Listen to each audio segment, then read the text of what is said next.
Welcome to another episode of the So Here For It podcast. I am your host, Amy Mingan, and it is a pleasure to have you here today. Today, I'm going to be talking all about the lessons from Bali.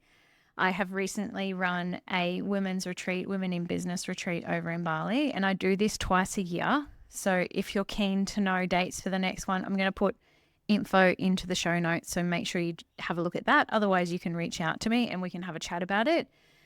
And today I want to talk more about how this trip was the best ever and the reasons why. Because I don't know if you've been to Bali or how many times you've been to Bali. It delivers a different experience every single time. Like, people say that they go there for a holiday. Some people say they go there to relax. Some people go there for adventure. Some people will go there to go shopping. It's really great for so many different reasons. And the main reason I love running retreats over in Bali is because of the hospitality. There's something so beautiful about the Balinese culture and how their love language is acts of service.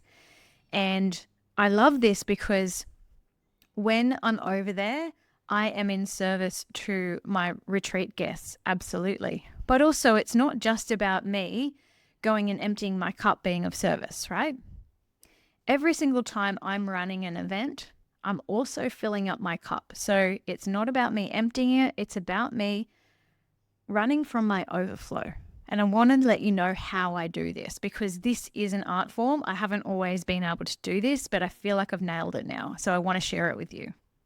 Now, first and foremost, when you go to Bali, I'm going to say the first lesson is the more organized you can be, the more you can be relaxed. Because things happen over there, they take a lot longer. Like here in Australia, it feels like things are a lot more fast paced. And there's nothing wrong with the pace of Bali, by the way. But sometimes it takes like that first 24 to 72 hours to really get used to the pace of the place. Like, it feels like the gravity over there makes everyone a little slower. It's a total different frequency than here in Australia. And I think it serves a lot of people to go there and to enter into the slower island life.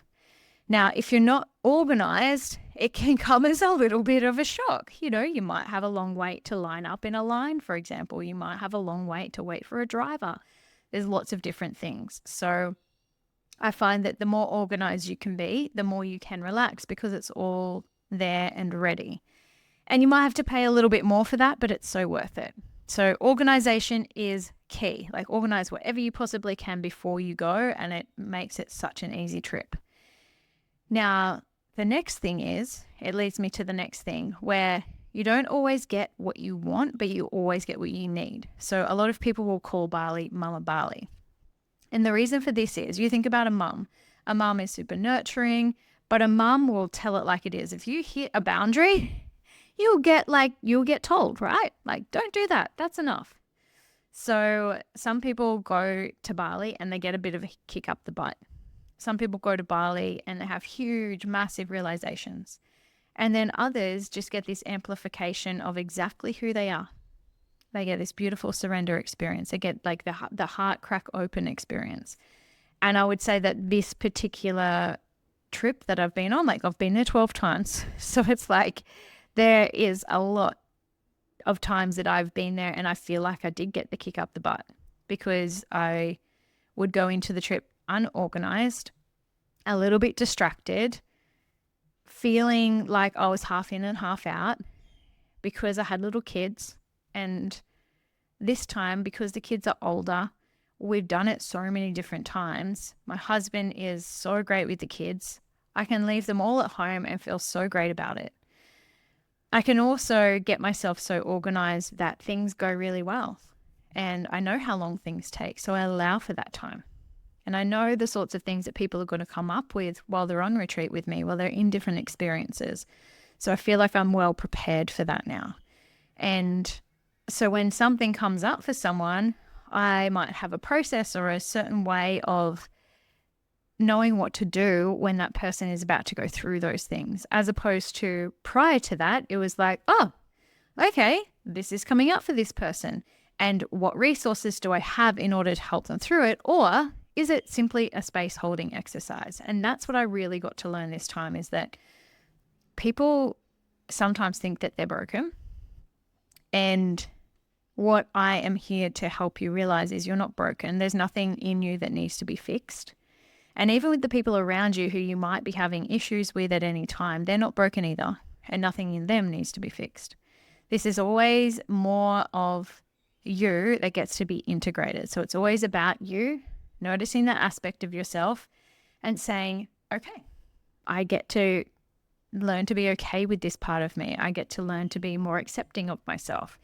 And me as the facilitator, as the space holder, I allow for that experience to move through you. So some people in the audience will have known me from my personal development days where I would be in courses for NLP and I'd be like helping run the show there and be one of the leaders. And anyone who's done NLP knows that it's very scripted, it's very process-based, it's very like fix yourself. Whereas what I've learned, like I've done a full circle moment, and I feel like what's happened now is in order for someone to have the realization, it has to come from internal. And in order for them to feel like they're moving forward, they can be asked a question, but it's always that next step of action always has to be internal from them. If they feel like they have to move through something or they have to fix something, then often the change isn't long lasting because they think that there's something wrong with them innately. And instead of you thinking that there's something wrong with you, particularly on retreat, I hold the space for you to realize that there's actually nothing particularly wrong with you. It's about you learning to accept those different parts of yourself. And it's just the most profound, nurturing, and homecoming experience for the women who come on retreat with me. So that was a really big one. Also, that's the way that I do breath work. So if I'm holding a breathwork event, which there are some local ones coming up on the Gold Coast, by the way, so I'll keep you informed in that. Keep an eye on my socials. The thing about space holding during breathwork, I have been in some breathworks where people have touched me and not touched me, and sometimes I wanted to be touched and sometimes I didn't. And I am the type of person who is always encouraging my clients, the people who work with me, to step into their own self-leadership, to step into their own self-responsibility. But also this is a self-healing process.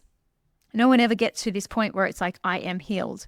It's I get to know these parts of myself, I get to accept these parts of myself, and I get to move through it.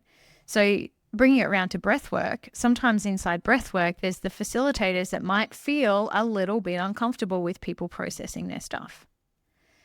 But can you see that the moment that that facilitator decides to touch that person, it takes them out of their experience and it makes them think, oh, there's something wrong because someone else is touching me. Or they might think that they always need someone else there in order to process something. And there's nothing wrong with asking for help. This is not what I mean.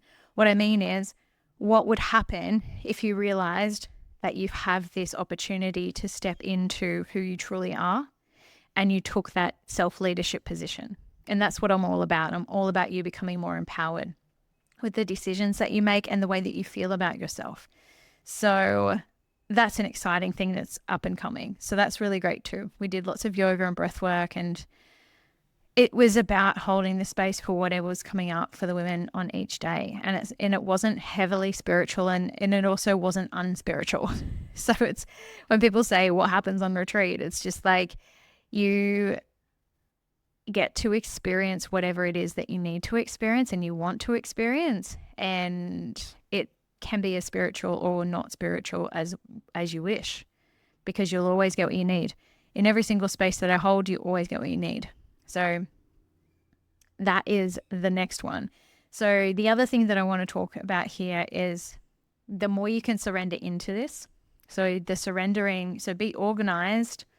You always get what you need, not necessarily what you want, but there's a surrender aspect to this. Now, the surrender is such an interesting one because I think a lot of women really struggle with it. I know I have in the past.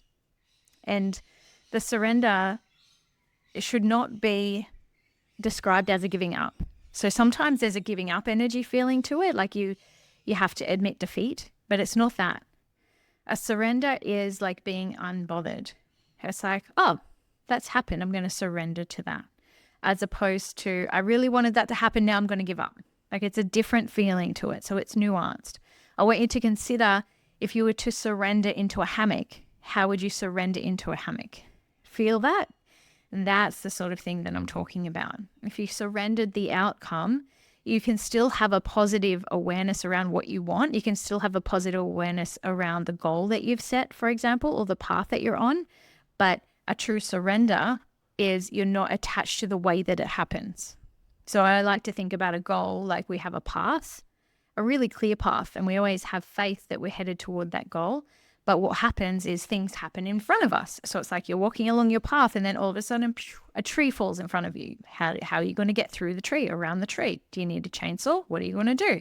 Someone comes running out in front of you. It's a distraction. Oh my gosh, it's a new relationship. What are you going to do?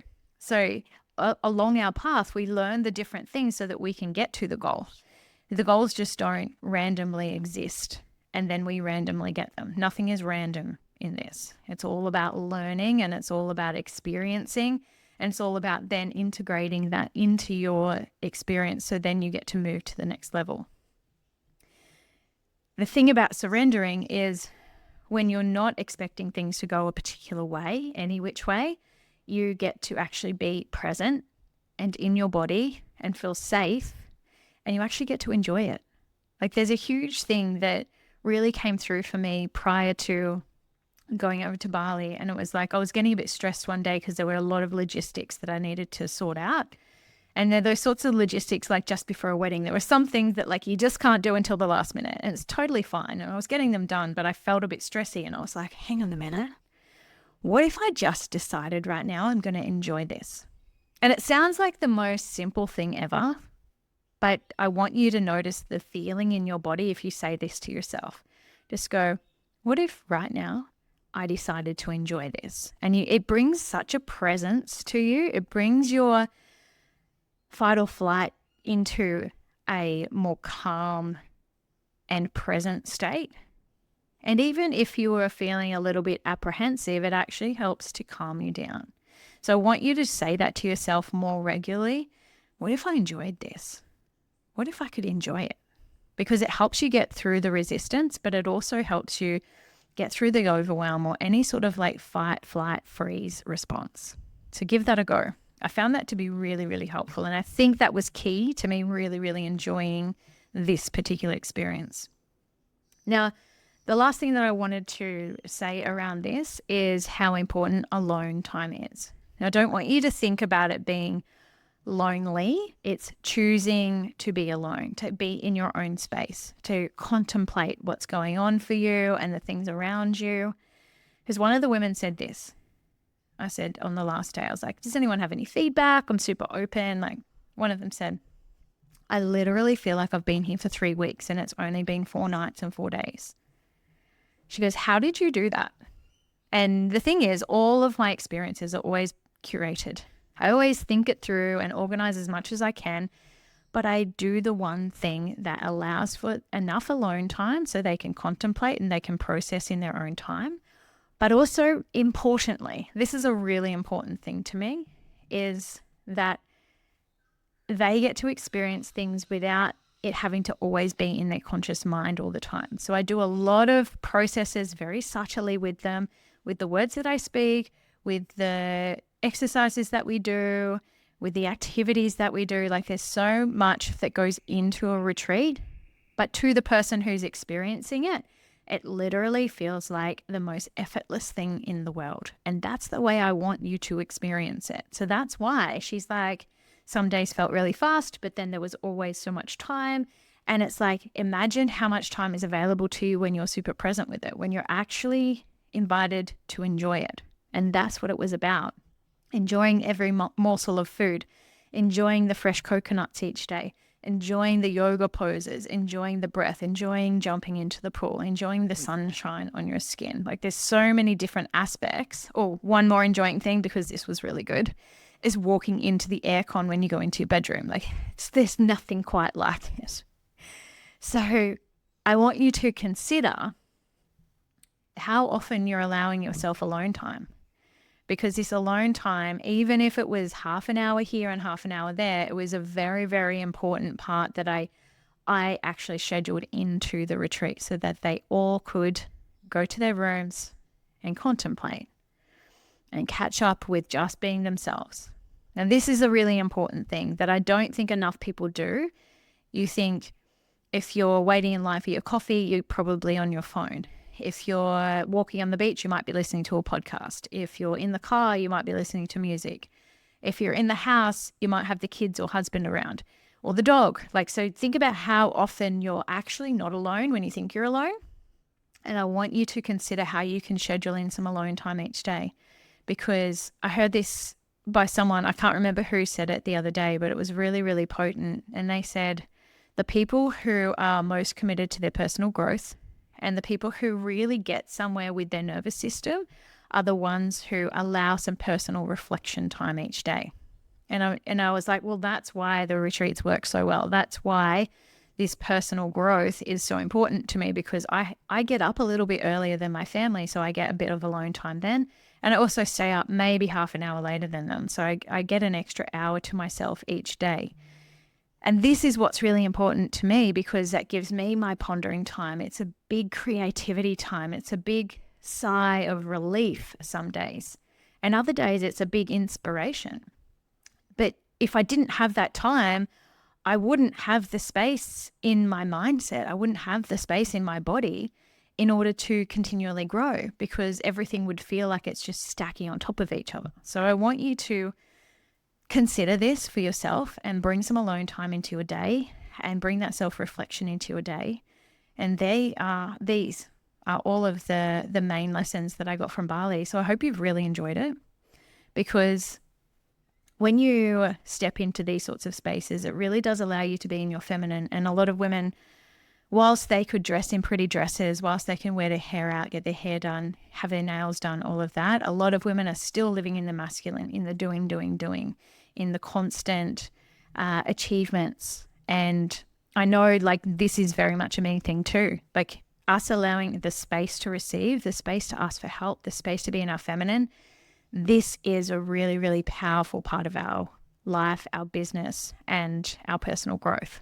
So if you allow this in and let it really land, I hope that you've got so much out of this episode today. And I am so grateful to be in your ears and to be sharing this with you. Please share this on your socials, share with a friend, share with someone what you got out of this. It helps me reach more women just like you. And I am so appreciative of sharing this episode with you today. And stay tuned for more next week.